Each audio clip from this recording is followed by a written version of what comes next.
Raila Odinga, why between our why in between our revolution are you passing around? Why? Utapata chako. Lazima usalimie. Alafu nikusalimie. Iko busy. Iko busy. Hebu ushashika hiyo. Haya. Tuma pesa. Tuma pesa tuone kama inaendaje. Mtumie tu bob tu. One bob. Na hata hiyo pesa inaenda. Ni 21 23 34 35. Sindio? Confirm. Baba kule one bob. Kula one bob baba. Sasa mweke pia na pin. Haya. We want to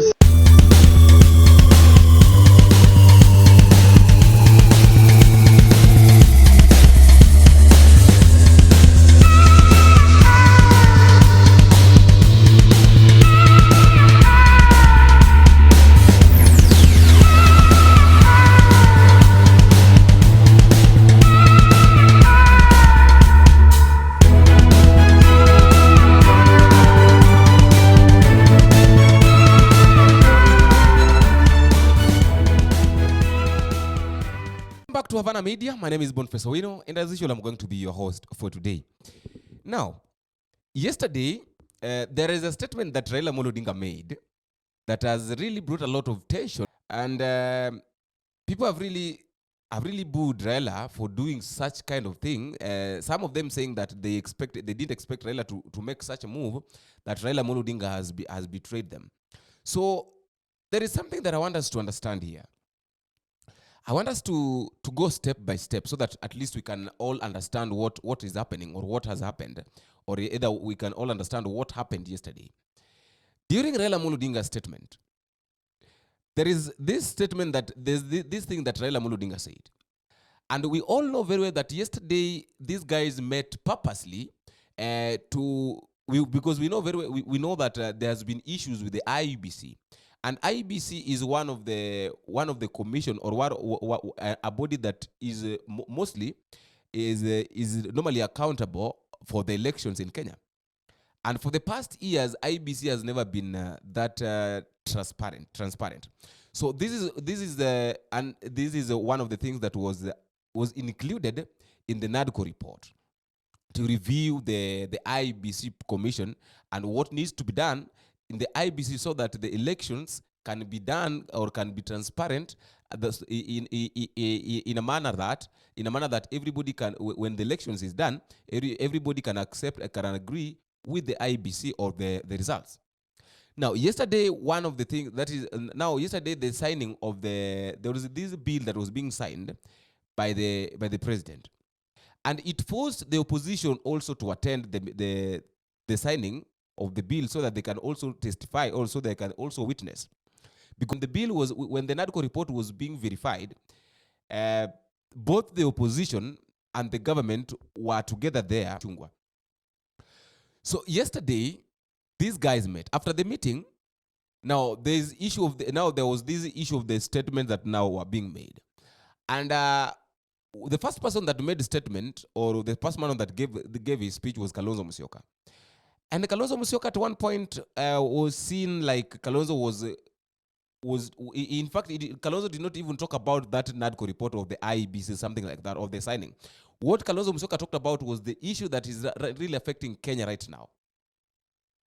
The issue of police, the issue of KDF going back to barrack from the streets, and the issue of the Gen Zs and they even say that if the Gen Zs will not be taken very careful, then they will be kicked out of office by the Gen Zs. A statement that was very clear, and I want us to listen to it. Mr. President, Honorable William Samoei Ruto, Prime Minister Raila Odinga, both co-principals of the Nadco process, ladies and gentlemen, I didn't find it easy to come in here this morning for various reasons, one of which was the barricading of the route to KICC. But I must thank the organizers for having brought it to KICC, because if it was a state house, Mr. President, it would even have been a little harder. The reason is simple. Our country is at a crossroads. My colleague, Honorable Kimani Chungwa, has highlighted that both of you asked us to undertake the process of Nadco following the 2023 enactment of the finance bill and the riots that took place, where we lost people, 75 of them, property was destroyed, and the country was in a state of a shock. We undertook that responsibility with gusto, and we are very open-minded. As Azimio la Umoja One Kenya, our number one topic was the high cost of living. Makimani and the team on Kenya Kwanza convinced us that it was a government responsibility and the opposition had nothing to do with discussing the high cost of living. I hope that in the light of recent developments, my friend Kimani would have revised that thought. Because again, 2024, Finance Act, and the riots, and again we have lost 41 young Kenyans. This time they came in the form of Gen Z, but they are Kenyans. They have a right to belong. In fact, they are carrying the national flags. They have done it better than we did when some of us nearly got killed. Mr. President, I want to urge that we look at our country afresh. There's no way we can wish away the Gen Z revolution. And if we were to begin to be honest with ourselves, perhaps we need now to go back to Bomas, because during the presentations, Kimani and Cheruiyot may remember, and Wandai was deputizing me, that a lot of Kenyans wanted us to open this space. The space has been opened by Gen Z. I wish we had moved with speed. It has taken inordinate delay to get to where we are today, to get the first product out of Nadco.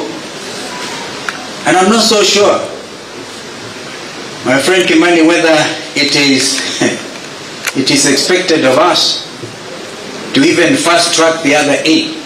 They have to be juxtaposed by the reality of the country and this new revolt. If we are not careful, all of us will get thrown out by the Gen Zs, because they say we have come of age. You say that we are leaders of tomorrow, we are leaders now. We can't wish them away. Therefore, I want to urge that we now look at the whole thing. For example, we have now set up the process of nominating new commissioners. We made it very clear that both you, Mr. President, and Mr. Raila Odinga, the Prime Minister, will have to agree on, perhaps most importantly, on who becomes the chair of the new IBC.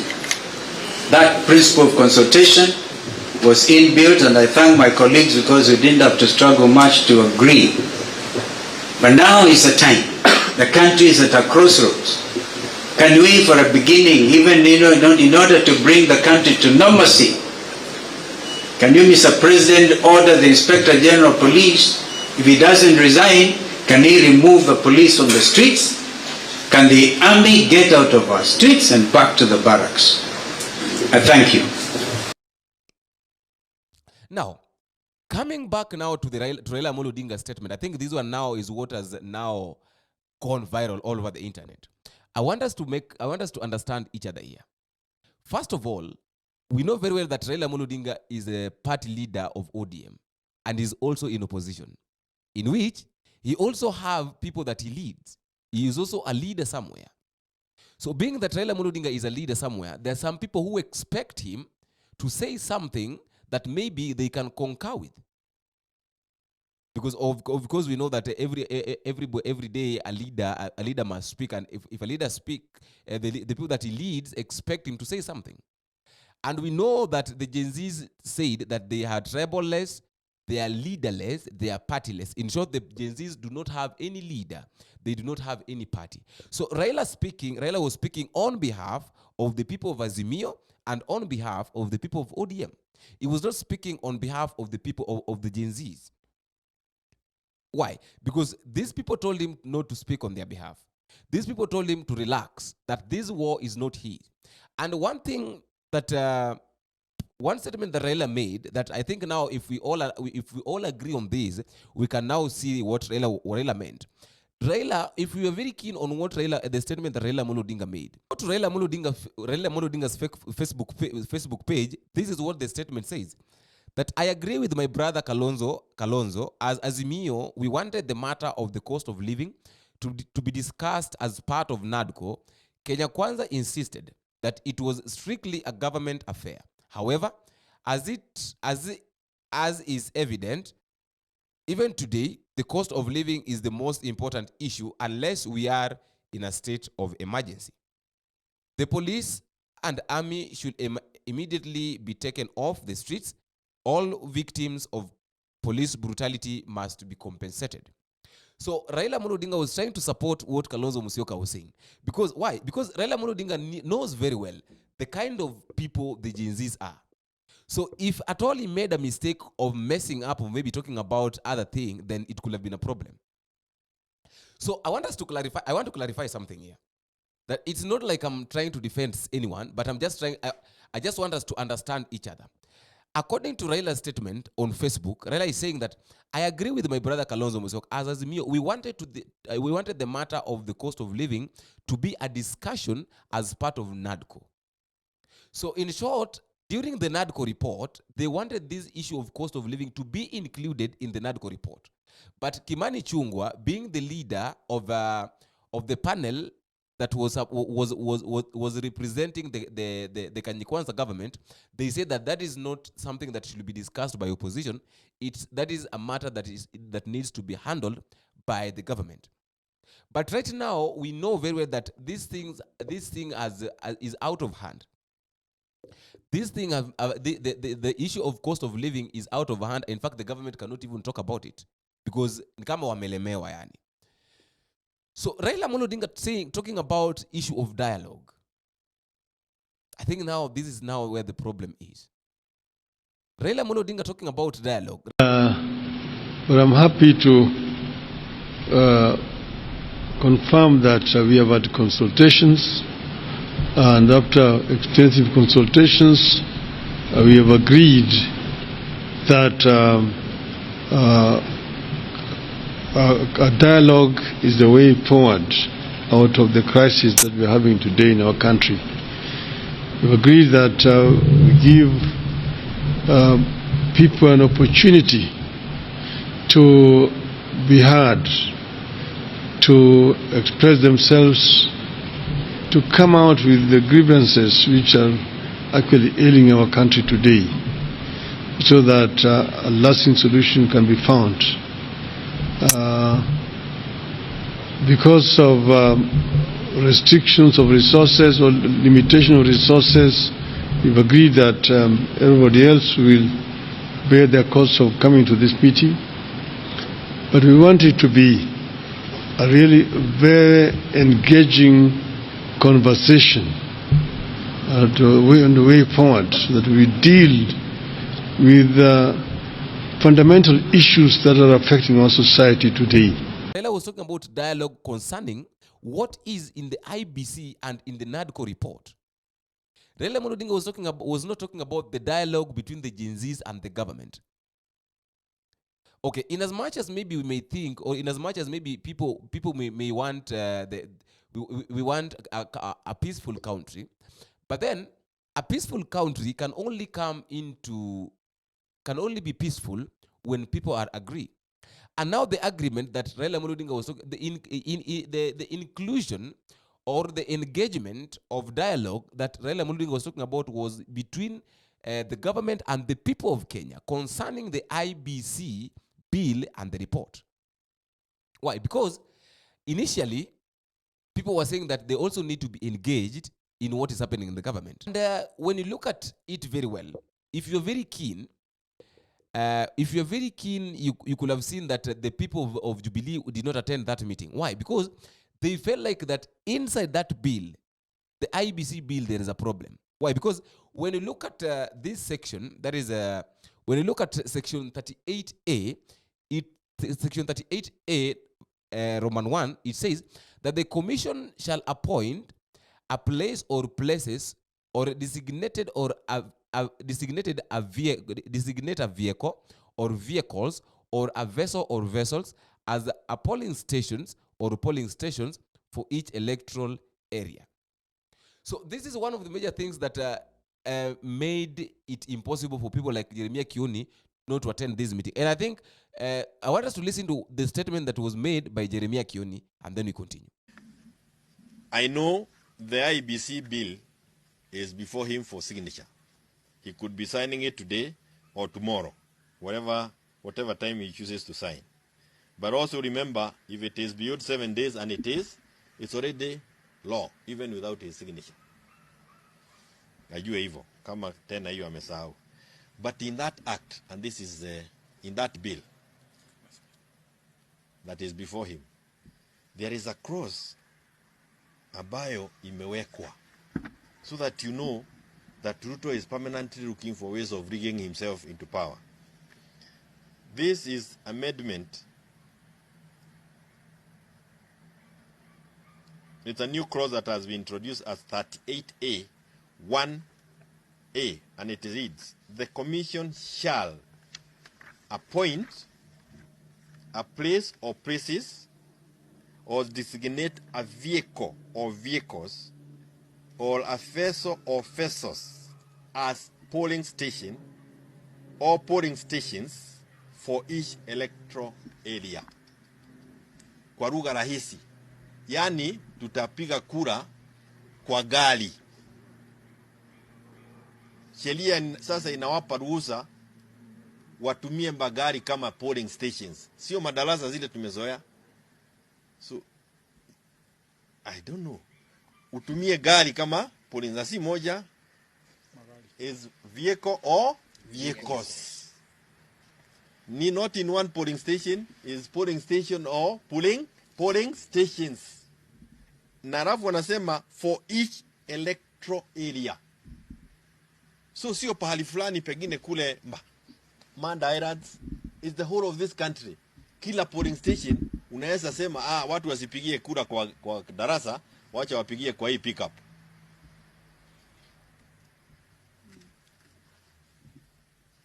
I don't think Kenyans are fools to allow this kind of an amendment to pass. Even as he signs, this is one of the areas that requires to be sent back to Parliament for deletion. So that is Jeremiah Kioni talking about what is in the IBC bill, what is in the bill that was being signed yesterday by the president. So I think all these things are like contradiction. They contradict something. And Edwin Sifuna has got a statement. Edwin Sifuna was saying that we know that Gen Zs do not have party. They do not have any leader. They say that they are partyless, they are leaderless, and they are tribeless. But we also have to understand that Raila Odinga is a leader who is leading other people. Baba hajasema anaenda kuongelea Gen Z. Gen Z wamesema wako leaderless, walimwambia yes sio kiongozi wao. Lakini baba kuna watu wanaongoza. Sio kila mtu wako leaderless, sio kila mtu wako partyless.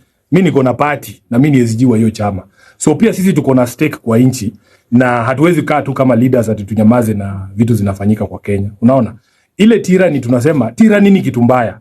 So wao si walifanya space yao na rais. Uliona Sifuna ama Raila huko? Hapana. So kwa nini Raila akienda kuongea pia yeye? Kwa sababu Raila anaongoza watu. He's a leader. Kuna watu Kenya wako, sio kila mtu ni leaderless. Kuna watu wako na leaders. Na pia hao leaders wanataka kuongea kwa sababu hii nchi ni sisi wote tutaijenga. And there is this thing that I want to clarify.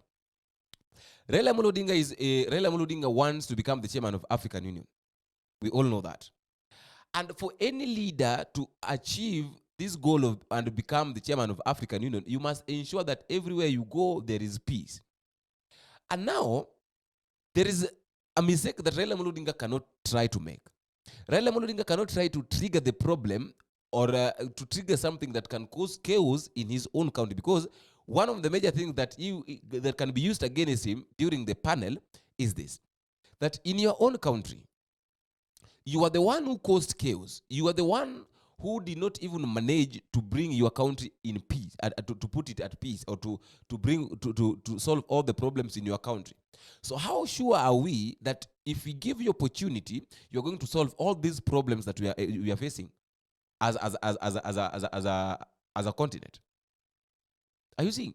So all these things, we know very well that Raila Odinga right now is on the brink. That everybody is fighting against him. Everybody is saying that, oh, Raila, Baba, we could have not done this. But I think everything that is done has got a reason. So the main thing here is that Raila Odinga did not talk about the dialogue between the Gen Zs and the government on issue to do with the resignation of maybe, because I met this thing that the Gen Zs were saying. The Gen Zs were saying that do we need a dialogue to arrest killed cops? No. Do we need a dialogue to sack corrupt government officials? No. Do we need a dialogue to audit the public debt? No. Do we need a dialogue to post medical interns? No. Do we need a dialogue to end incompetence? No. So is this too much to ask for? So that is the statement that the Gen Zs gave. And then they went ahead and said that, dear Raila Odinga, your decision today to stand with our oppressors validates our choice for not wanting you involved in our protest from the beginning. For the past few weeks, we have fought for our rights as Kenyans online and in the streets. Dozens of Kenyans have been abducted, tortured, and killed. This was not in vain. We will not dialogue with our oppressors. We want change, and we want it now. We will not allow you to hijack our movement to satisfy your political greed. You do